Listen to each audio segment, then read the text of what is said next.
Welcome to Gaia's Love, a podcast to guide you home into your human journey here on Earth. My name is Vivienne Gerard, and it is my delight to co-create with Gaia and share our messages from Source in this now moment. Here we go.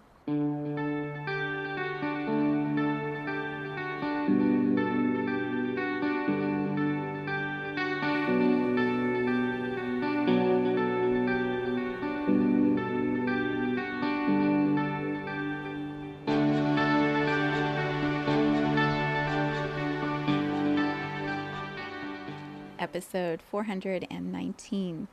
It is Thursday here in Cincinnati. It is a little chilly outside. We had this gorgeous day yesterday of 60s. We have another day, I believe, on Saturday of 70s. And today it's cold. So we are kind of riding the waves of spring weather here in this area. I have a title for today's podcast that literally was just presented in my meditation time. And I'm sitting here unpackaging it myself going, how is this all going to tie together and where are we going with this?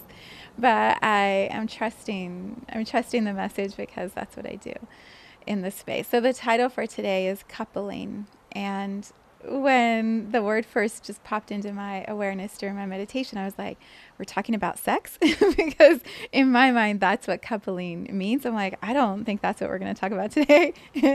And I looked up the definition after my meditation a few minutes ago. And it actually means so much more than that. If you are an engineer or someone who works with any kinds of mechanical objects, there's this fastener, this piece that sits in the middle of two pieces that brings the two together and couples them, brings them into fastening or connection. And I love that. I feel like that definition is so profound and beautiful and can be applied in so many different ways.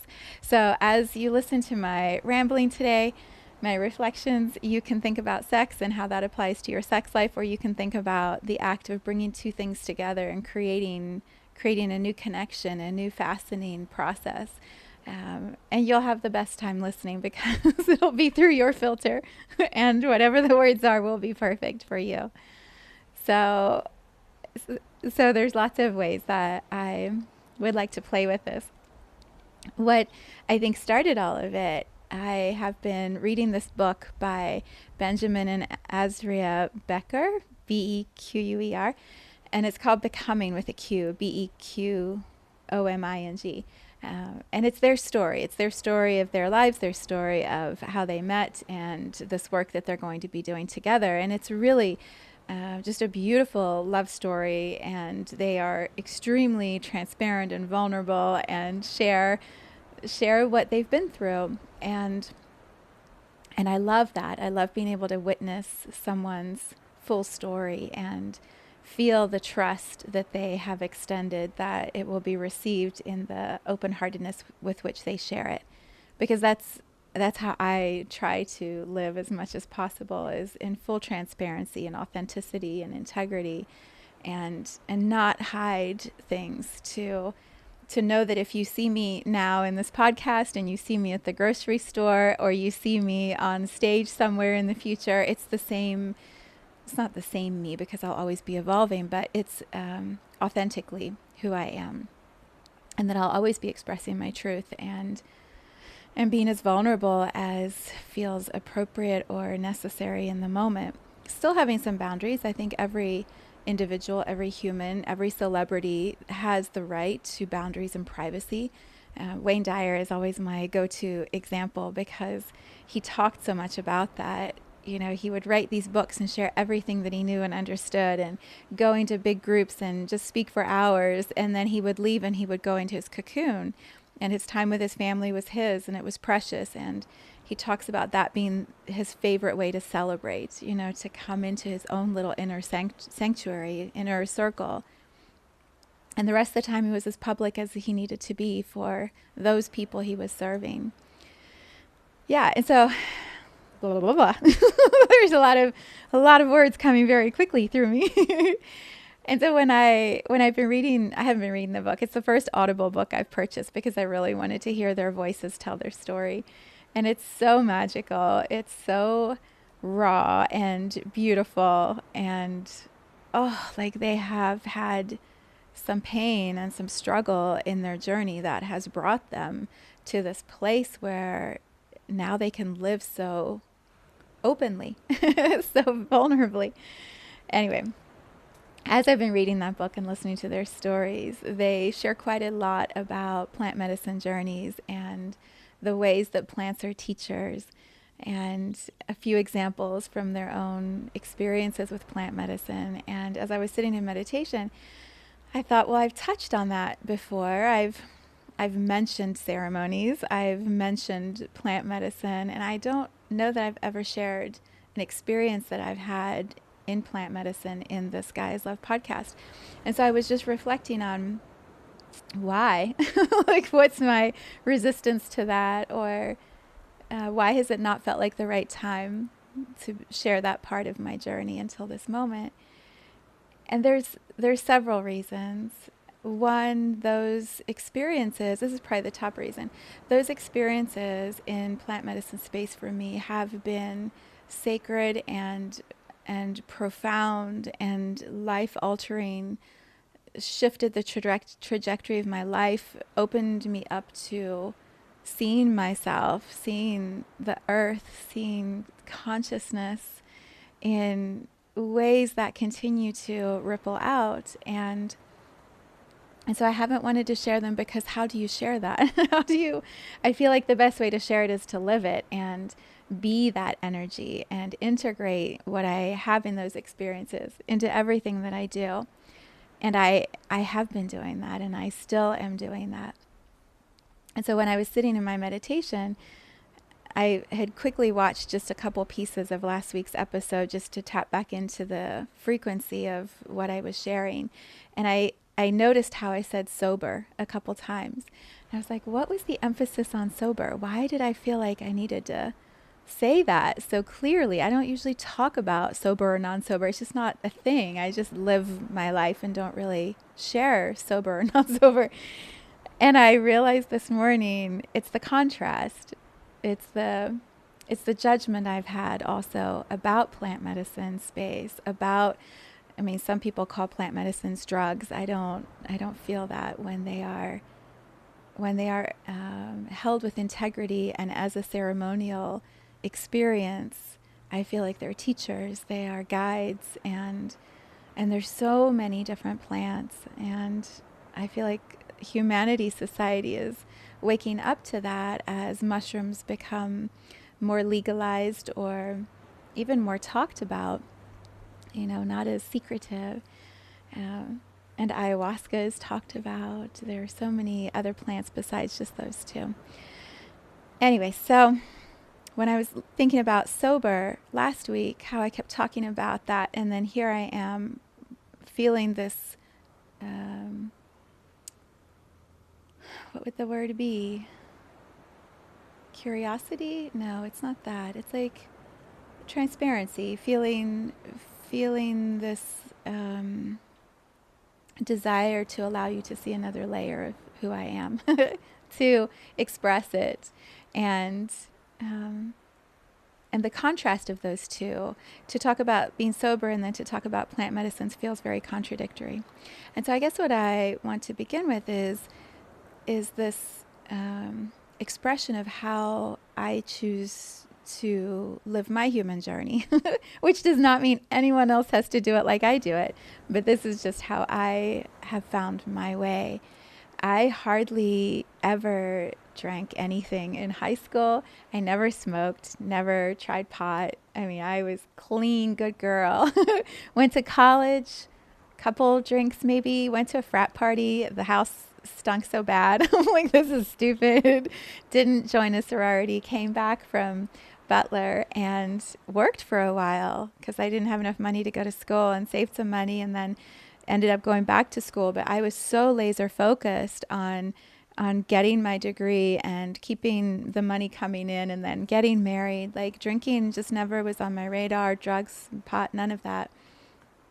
And then I was busy raising children and being married, and we'd have a few drinks here or there, but it just wasn't part of my reality. And then when I got divorced, I was working for a construction company. Well, let me tell you, there's a lot of drinking that happens in a construction party. And at the time, the company was so successful and there were all these parties. This was right before all the rules were put in place about what you could and couldn't do with clients and subcontractors and who could pay what. And so money was just no object as far as fun. And that's when I met my husband, my new husband, Brad. And when we met, I was like, what is this world where you can go out and play and have fun and get drunk and like be rowdy? What is this world? I've been so busy raising children. I didn't even know this existed. And so he met me at that moment as he was also getting ready to be divorced. I had just completed my divorce and he was right in the stages of separation and starting the process. And so we had so much fun. We were out, we traveled a little bit, partied a little bit. We were just celebrating and it was so much fun. And so that's the person. We talk about coupling and fastening two people together. When he and I met, that's how we fastened together. It was, let's go party. Let's just celebrate life. And we did for a while, for quite a while. And then things were happening. A really close friend of mine died and it shook me to the core. I started doing energy work because there were just these patterns. You know, my husband will tell you I was obsessed with micromanaging and controlling, you know, the relationship I had with my children and trying to get as much as I could from the time I had with them because I was in so much lack. I was in so much fear that the divorce would end those relationships or connections I had with my children. And I was gripping so tightly. And so all these patterns were coming up and they were disruptive to me, to my life, to my children, to my work, to my husband. So we weren't married yet, but in this whole time together, we were both just waking up and realizing like we had some things that weren't great that we were both doing. And so I started this energy work and healing and looking at like who I am and how I do things and how I am in relationship. And then I decided to quit my job and work full-time in this world of spirituality and truth and energy. And almost immediately, that was I think September, the following March was my first plant medicine journey. And I went from this party, let's go celebrate, girl, to deep consciousness. The universe. What is happening? Who am I? Why am I here? Like, ooh, it was this.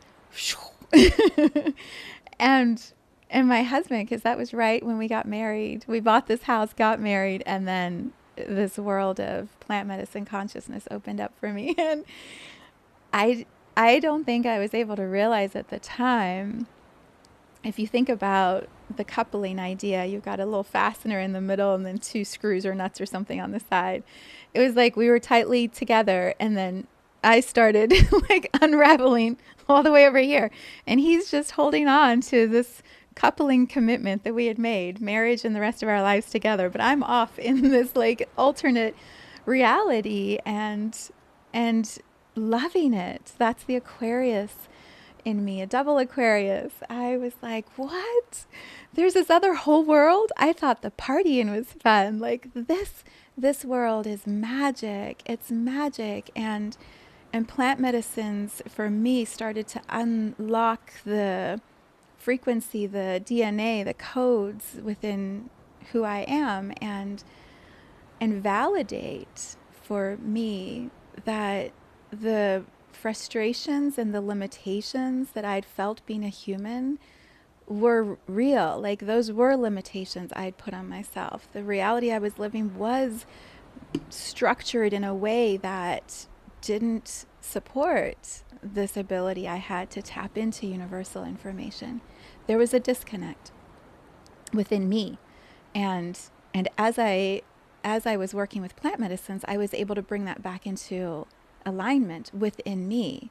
And so I was stepping into this fullness of, I know why I'm here. I know the stories I know. It's time to share the stories. I have this work to do. I can feel the planet in a way that I know I used to feel and I disconnected from. And so I want to talk about that and share that. And I'm attracting these people towards me who are also waking up and who are just having beautiful breakthroughs. And so I'm in this magical, glorious, like, whoa, at the same time as my patterns are coming up and I'm diving down and spiraling into the fear that it's such a process. Awakening is so messy and vulnerable and heartbreaking and also like so incredible and invigorating. And you want to keep, for me, I wanted to keep moving forward on my path. I wanted to keep evolving and keep learning and sharing.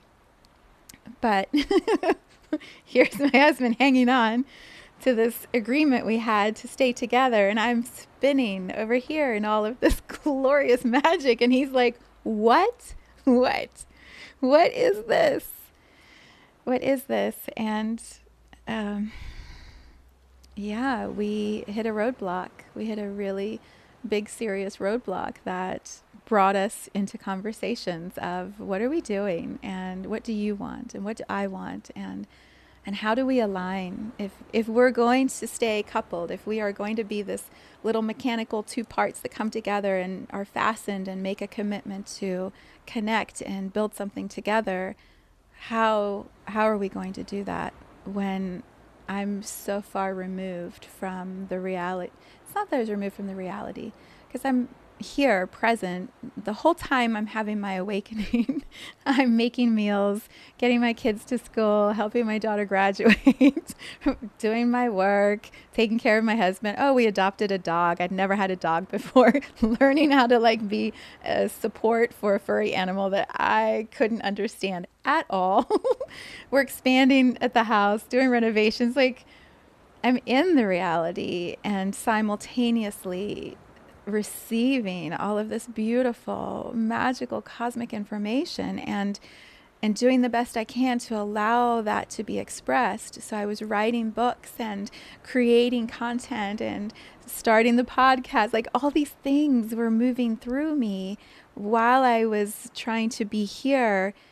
And it took so much attention that my marriage, like, I couldn't get it all figured out. As much as I love my husband, we couldn't get it figured out. And so when we had our roadblock and we came together and finally sat down and said, what is true? What is true between us? And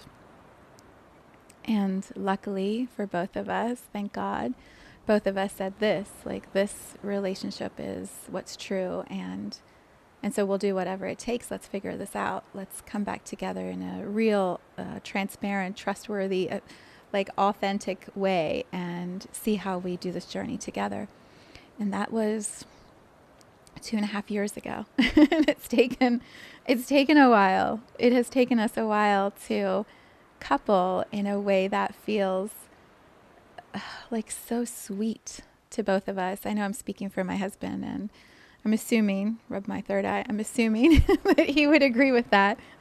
Hopefully. If not, we'll have a great conversation about it after he watches this and he can tell me like what he thinks. But I feel like we are in sync so well. And we just finished celebrating his birthday last week. And I felt the love. I felt his trust, his ability to receive all the love that I was showering on him, that I called in to shower on him. Like, he was so present for that. And that's new. That's, I feel like that's a recognition of the safety he feels in his life, in this relationship with me and in the family that we have built together. He could let it in, and it was so amazing to watch and to feel like how lovable he is and how loved he is. It was just amazing. So that was all going through my head as I was thinking about this podcast and the title of coupling. So what I want to share with you is the power of how I've experienced plants. And I feel like the reason sobriety came up, being sober last week, and then now here I am going, oh, I think this is what I want to share with you. Or at least this is what my guides are telling me it's time to share. I feel like it's because the how would I even describe it? It's exactly what I was saying. The spin, the beauty, the magic that is consciousness not limited to the finite human experience. The access we have to truth and other dimensions and other realms that comes through plant medicine, that can become addictive. That can become almost like an escape. Like I want to live in that world and be there and not be in this reality. And so that's a choice. Sometimes it's an unconscious choice, or it just sort of is a default thing that happens to people. But then they find themselves in this routine or habit of checking out, of being numb, of not really feeling the fullness of this human journey, the ups and the downs, all of it, the heights and the depths. They don't feel that because they just sort of hit this either plateau with like pod or some other medicines, and then they have the escapes, those journeys that take them out, and then when they come back, it's too hard to integrate. It's too intense to be in the human experience, and so they want to pop back out again. And I've seen all levels of that in the years. My first plant medicine journey would have been 2014. Is that right? 14? 13 perhaps. But it's been a while. And so I've seen and experienced and heard lots of different stories. And so I guess the disclaimer right at the beginning of anything I share is this is only about my journey and my experiences, and whatever you choose is yours to navigate, and there's never really a wrong choice. I feel like everything that we decide to do in our human journeys is always informing us. I think I said that last week. Like, I trust that everything is always in my highest and best good, and there are still alternate pathways we can travel that may be more enjoyable or that may be more challenging. And addiction is a challenge. It's a difficult challenge. And yeah, so plant medicines are cosmic and awakening and powerful, and also something to be honored as highly sacred, and not to be abused or, I guess, taken for granted. Just like with a relationship, the more you honor and respect the relationship, the more the relationship serves you. The whole idea of coupling, coupling with my husband, this agreement of fastening that we have to be committed to the same thing, and both of us are tied to the same agreement with this coupling mechanism in the middle. It's the same with any substance, any plant medicine. If you couple with intention with the plants, the relationship, the experience is going to be the most beautiful gift that you could receive, because you're in such pure intention. If you couple as a way to escape, you're going to have a different experience. And I can't tell you what that is. So plant medicines are not for everybody at all, and that's okay. It's totally perfect. What I would like to share are just a couple moments from mine, a couple moments of coupling. I feel like the experiences I've had in plant medicines in ceremonies, have connected me to this planet, to Gaia, in a way that is like undoubtable, irrefutable, indescribable, amazing, and it's permanent. Like I have a reverence for Gaia, the consciousness of Gaia, for this womb that humans get to sit in, that it brings me to tears. It is the most incredible reverence for this human journey. And I know that plant medicines were part of what brought me to the space of creating Gaia's Love, this podcast, and finding an outlet, an expression, a creative flow to constantly tap in myself to that love that Gaia has for me, for all of us, and then to share that so that you're able to tap into that love also. So, yeah, I guess I'll tell you a little bit about my very, very first plant medicine journey.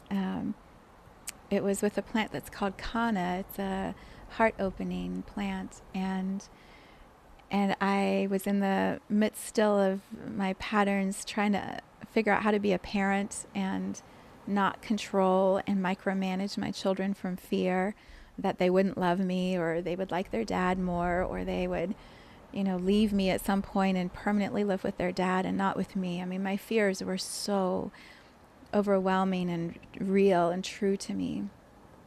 And my friend had just died, and just so much emotion was moving. And so, of course, that's what happens anytime you choose to connect with the energy of a sacred plant and step into a ceremony. You are in this co-creative energy with the plant, with the people who are also going to be in that space with you, with the people who are holding the container. So like the container of the room and the home and the intention of the person hosting, like all of that infuses what your journey or experience is going to be.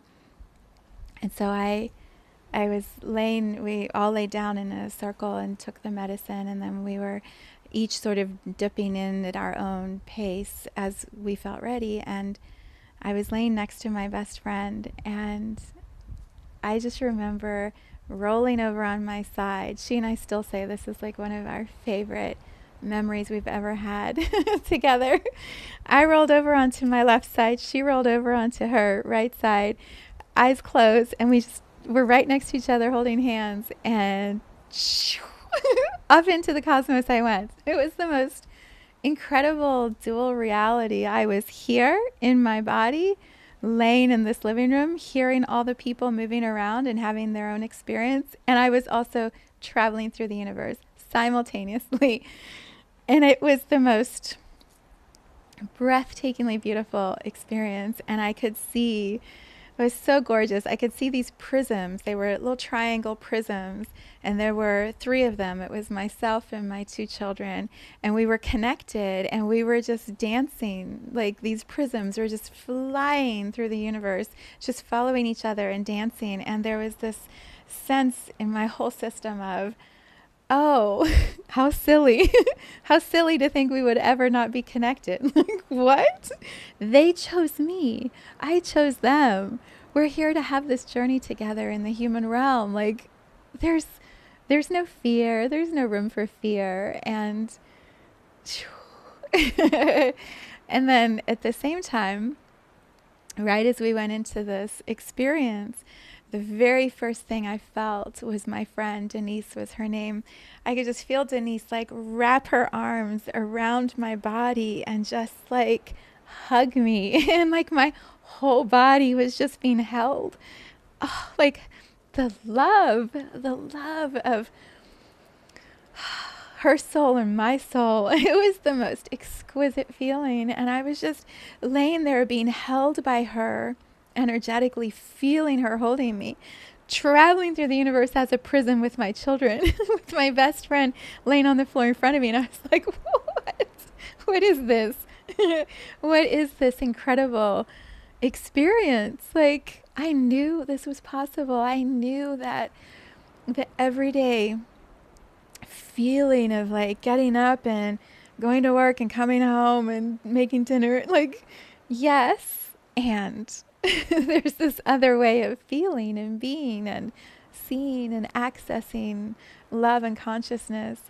And we laid that way, I think someone told us later, for like 2 or 3 hours. We didn't move. It was like my whole system, my whole body was getting this reset of love, the frequency of love, moving fear out and this beautiful sacred plant was just working through my body and doing that. And it was incredible. It was incredible. And then my friend came over and was like, you need to drink some water. And we sat up, and then we had this beautiful conversation. And the whole night was just all these conversations with these people who had been called into the same moment of awakening that I was in. And so I came home from that. I would love to say I came home and everything was just better and done. It wasn't. It wasn't. Because then I had to figure out how to embody that, how to be around my children, knowing we're always going to be connected, and give up the patterns and the habits of trying to control them. That took me years. I would say I'm still not 100% relaxed. There's still this part of me that's like, oh, they're upset, they're having a bad day. What do they need? How can I help them? Wanting to go in and rescue. And also this larger part of me through the plant medicine work realizes, and my meditation work and energy, realizes they are beautiful, powerful, independent souls here to have incredible human journeys. And my responsibility is to love them and be there for them. And the rest of it is their journey. They're both over 18 now and grown, and they're on their path, and it's going to look messy, just like, not like mine did. Mine was messy in my own way, but they're going to have messy moments, and they're going to feel like they're not getting it, just like every other soul in a human body feels like they're not getting it. And so the steadiness I provide is the gift I give them, which I'm getting better at. I'm not great at. And then the other work for me was trusting that experience I had in the cosmos was just as real as this experience I have every single day, and finding a way to bring the two together, to harmonize those two realities, to allow for the mystical and the magical and the astrologically glorious, and to find the beauty and the majesty in every day and weave them together. And so months went by as I tried to integrate that experience, and then I decided to have another one, and that one was with ayahuasca. And I'd heard about ayahuasca and, got it.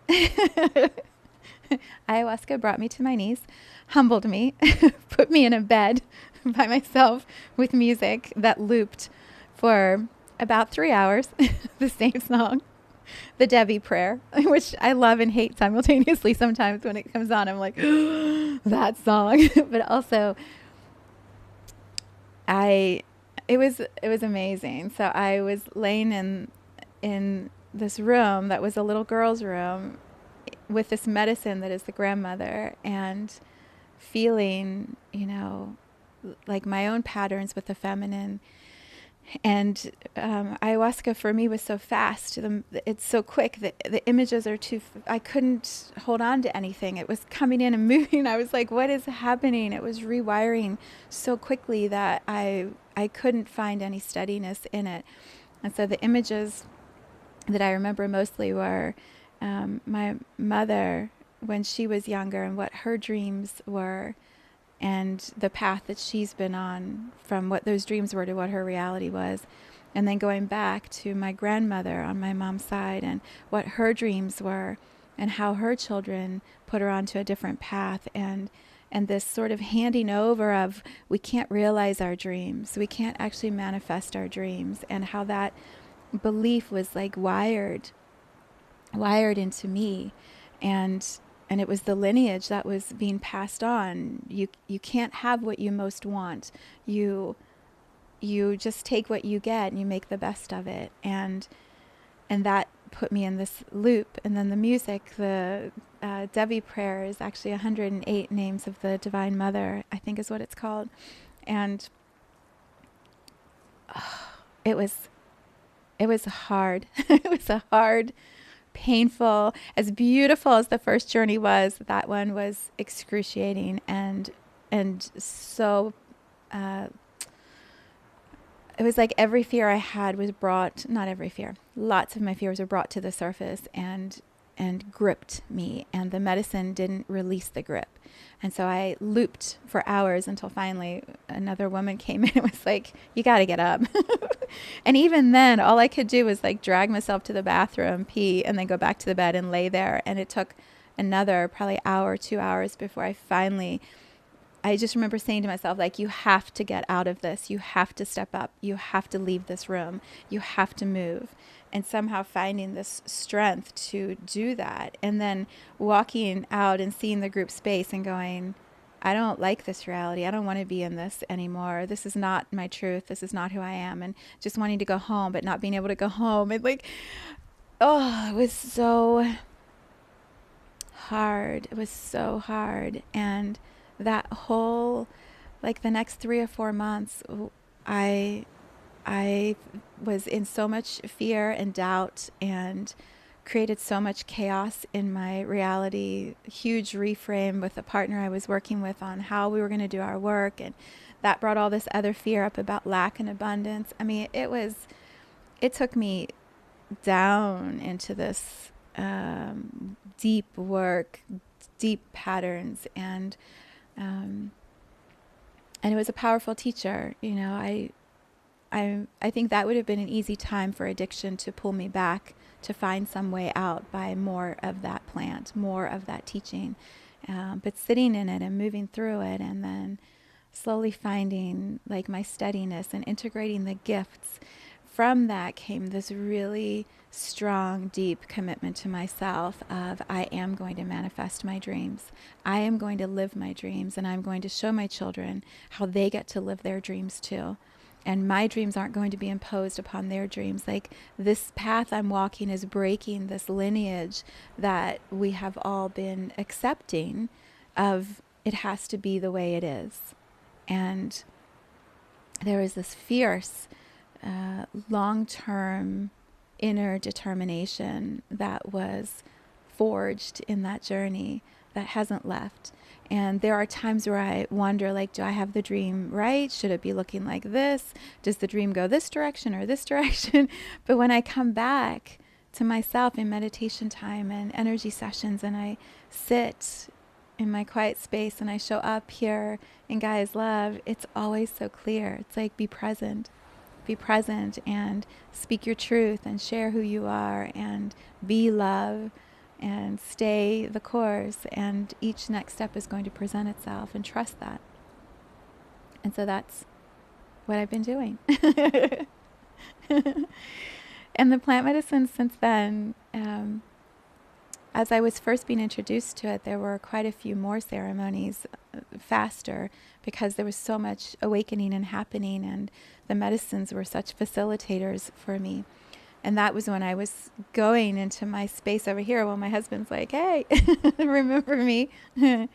When we made our decision to stop and to be still together, and to literally like unite our hands again and go, okay, you and me, we're doing this. One team, one couple, this is what we're doing. I stepped back quite significantly from really any plant medicine space. A lot of the community work that I was doing, like, I really came back and put more and more of my attention and my focus on my marriage, on this man who is such an incredible teacher for me. And we've been just having so much fun since then. So, yeah, maybe plant medicine stories will come up again in the future. I don't know. I feel like they're in me. The plants are constantly in me and working with me and guiding me. And I don't necessarily need them to be, that's what I was going to say. One of the things that Azura Becker said in her book, that, or in one of the interviews she had, that resonated so deeply with me, she said, and her husband was validating it, she said, I used to go to the plant medicine space to access this way of feeling and being and this level of consciousness that I couldn't access on my own in my everyday life. So I would go to have a journey so I could touch that and try to understand it and grip it and bring it back in. These are my words, not her words, but that was the feeling that I got. And she said, what has been happening is that it's integrated, and now I feel like the way I am most of the time is what I used to have to go to a journey to experience to bring back. And I felt that for her, and definitely for myself, like the way that I would trust how the medicine, I would give my power to the plants.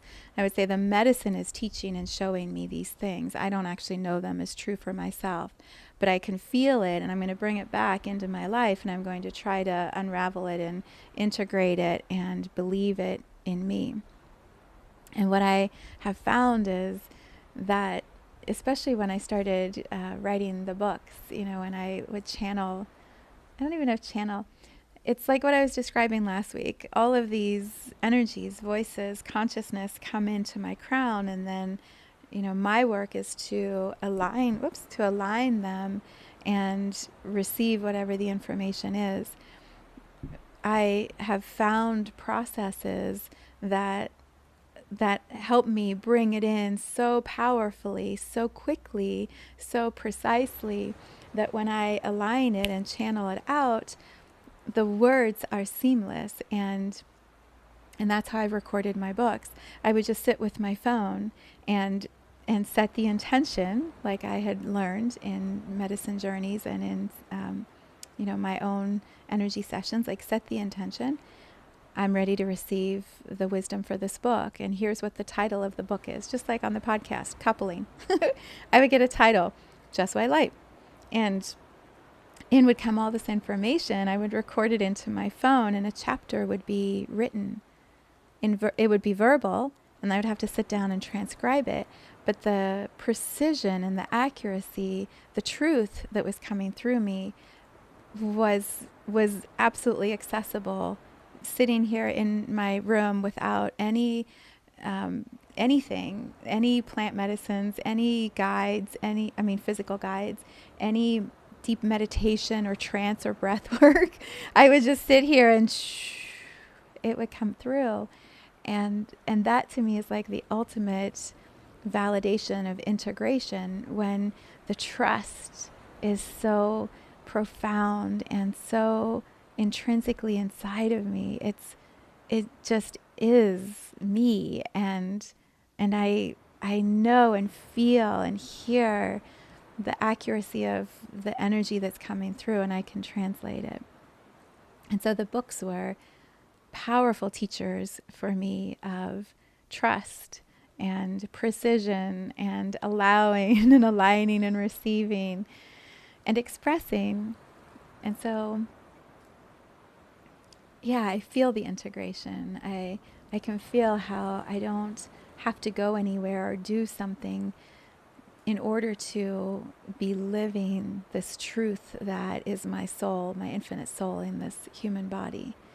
And that's so cool. It's like such a beautiful, peaceful way to live. And it really allows me, because I'm so present in my own journey, my own life, it allows me to really hold space for the people around me with less attachment or expectation or judgment.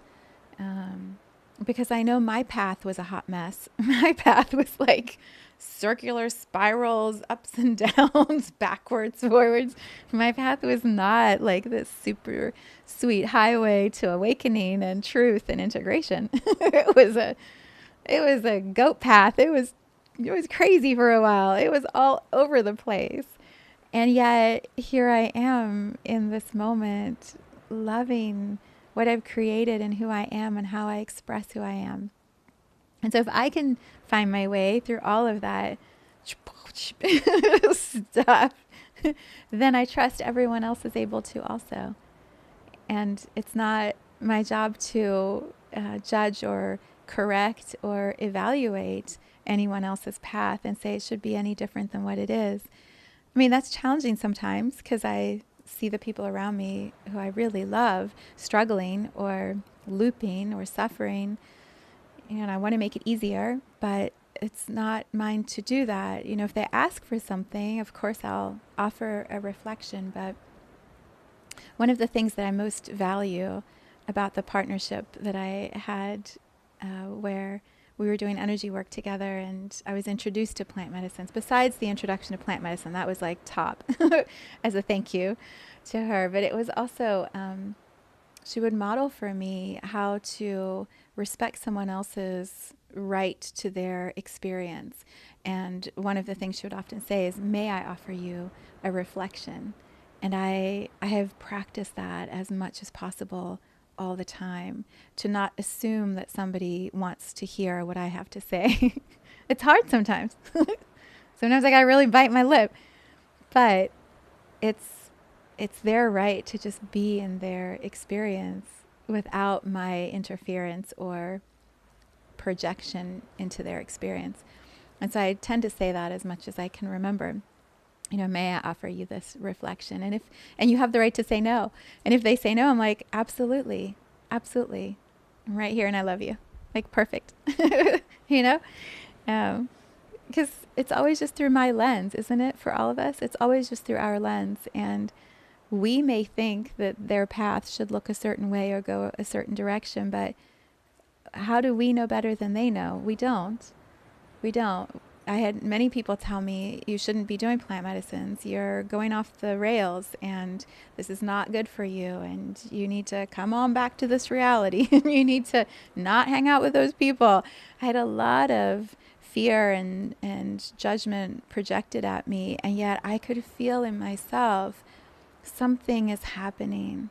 These plants are allies, they're teachers, they are helping me propel myself into who I know I came here to be and align me with like the highest expression of who I am. And so my choice to trust was what I knew was right for me, and others didn't see it that way. So their projections onto me weren't serving. And so my projections onto anyone else right now don't serve either, right? It's, can we coupling, we'll go back to the title again.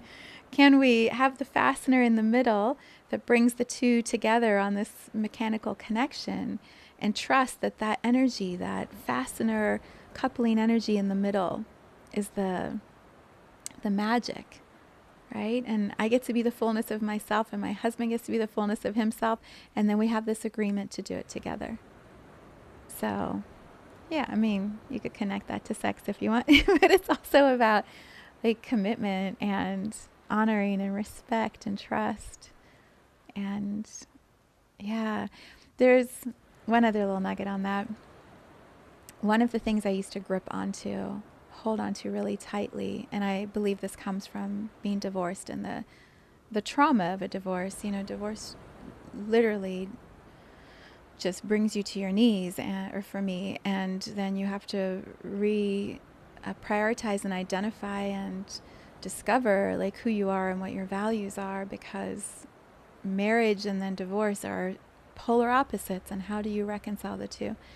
And so for me, one of the things that I gripped onto so tightly with my second husband is, we're always going to be together. We will be together forever, no matter what.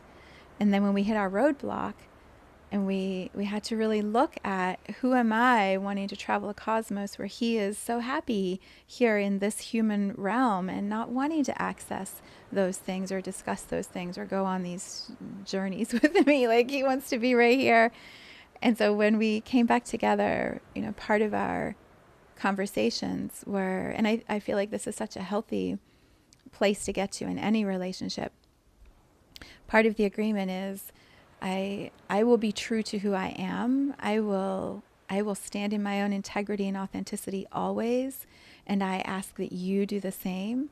And as long as it aligns for both of us, we'll be together. We'll stay committed. We'll be in this coupling together, not knowing what the future holds and who we will each become and what journeys take us where. So for me, loosening that grip of, it has to be Brad and I forever, the rest of our lives, and we will make this work. I mean, you can feel the contraction around that.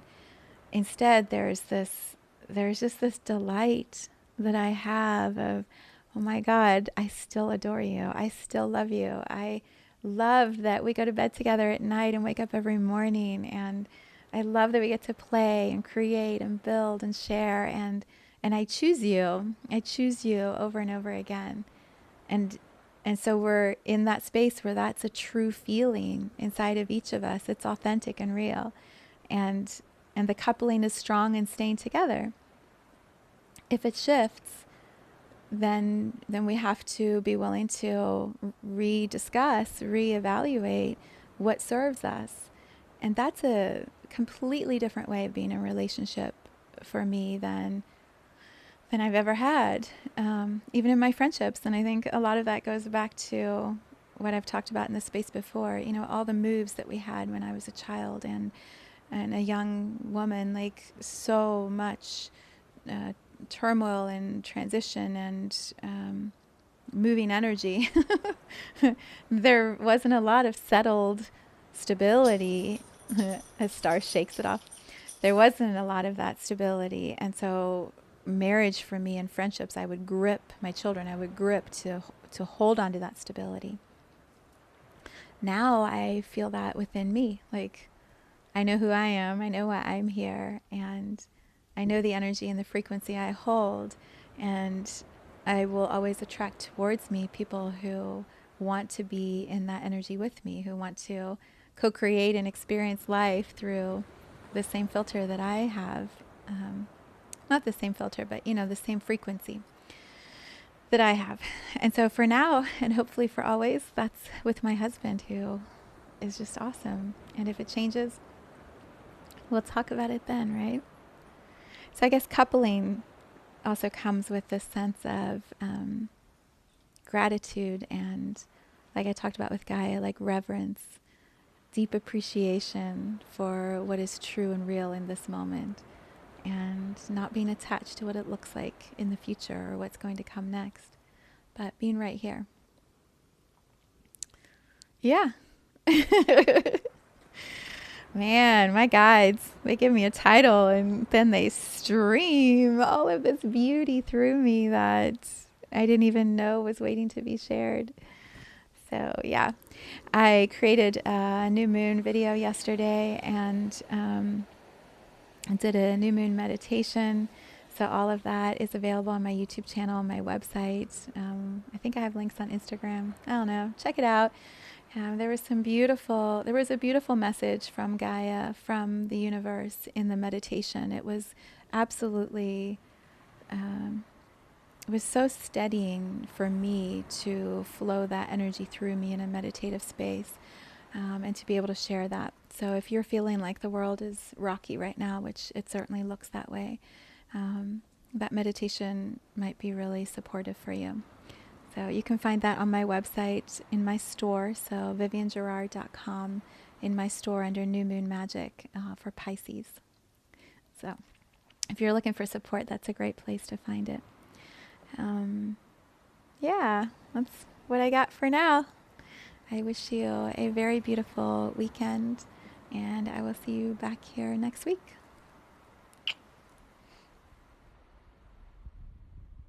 Thank you for tuning into this vibration of pure love.